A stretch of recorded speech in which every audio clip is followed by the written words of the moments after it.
Okey, baik. Assalamualaikum. Okey, hari ni Awi nak kongsi dengan perempuan. Okey, yang ni Awi guna pola baju kurung kedah moden. Tapi hari ni kita nak modernkan dia lagi. Okey. So yang ni. Yang pertama, kita nak buat jarak ni. So Awi ambil dia 4 inci. Okey, lepas tu jarak yang kedua ni tanpa pola ni, so kita potong dulu, lepas tu kita letak pola yang separuh lagi tu 3 inci. Jarak dia 3 inci. So Awi ulang lagi sekali. Daripada depan tanda lipatan sampai kat sini 4 inci. Lepas tu kita potong lurus dari atas sampai ke bawah. Dan kita genjak pola ni 3 inci ni. Yang ruang yang tak ada pola ni 3 inci. Okay, so yang ni cara kita letak pola. Bahagian kembang wajib duduk dekat hujung kain. Dan yang tu bahagian belakang. Nampak tak? So bahagian belakang nak letak zip. So dia kena jadi macam tu. Okay? Baik. So tengok dulu. So sekejap lagi kita nak potong. Dan kita nak jahit. Mudah sahaja. Okay? Okay, baik. Jom. Okay, baik. So sekarang ni kita nak potong. Tapi sebelum kita nak potong tu, perempuan, dekat sini hati-hati sikit lah. Dekat sini hati-hati sikit. Kita buat satu garisan ni bagi dia sama. Sebab sekejap lagi kita nak lipat dia mai ke sini. Okey, jom kita potong. Pola dah siap dengan basi ya. Bismillahirrahmanirrahim. Okey, kita potong. Lepas tu kita ke bawah.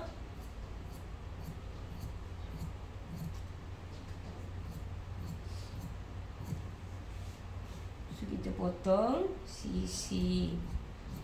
So yang ni untuk bahagian sisi ni Abi dah kembangkan dah tau. So kita follow je yang ni.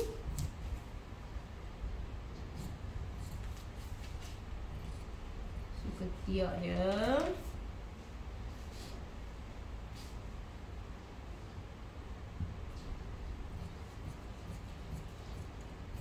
Okay.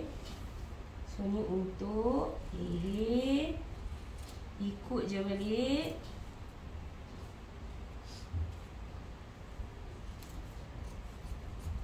Okay, yang ni jangan duk pergi potong pula. Dia tak potong yang tu. Okay, so dah siap kita potong pula bahagian belakang.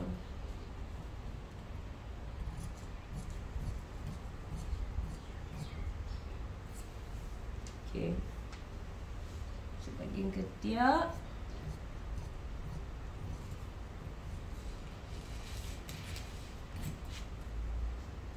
Okay. Lepas tu bahagian bawah.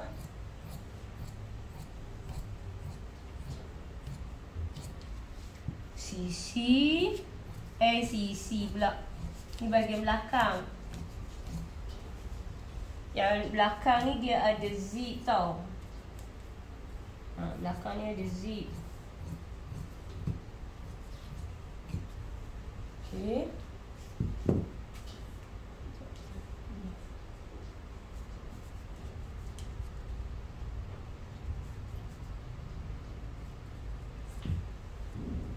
Saya dah bagi dia terlari kat sikit. Okay. Saya kita betulkan kat situ.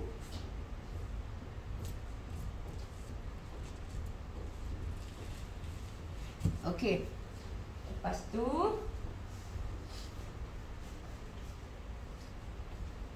yang bahagian ni sekejap lagi kita jadikan dia span. Yang ni kita jadikan dia span. So ni.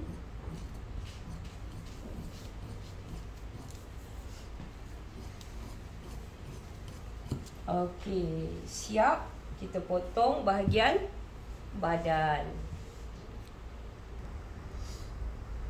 Okey, so yang ni untuk bahagian depan. Okey, yang ni kita bukan nak potong atau apa. So kita nak buat satu lipatan sahaja untuk menambahkan kemanisan. Okey, kemanisan dah pula. Okey, lepas tu kita nak terbalikkan dia dekat sebelah sana. So kita nak tanda bahagian sebelah lagi. Sebelah lagi. So yang ni dia sebelah cantik lah sebenarnya. Tapi Abi terpaksa juga conteng sebab Abi nak perempuan faham. Abi nak perempuan faham betul-betul. Sebab kalau Abi tak conteng, tak bagi dia nampak macam ni, so perempuan tak akan nampak. Okey, lepas tu kita terbalikkan. Kita terbalikkan sebelah sini.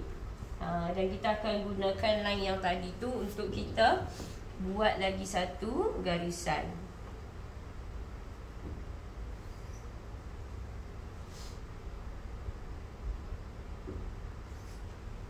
Itulah tujuan yang kita letak jarum dekat baju di sebelah sana tu. Gitu. Okay. Okay, so lepas ni kita kena iron dahulu. Yang part-part lain semua sama. Cuma part ni je. Okay. Nah.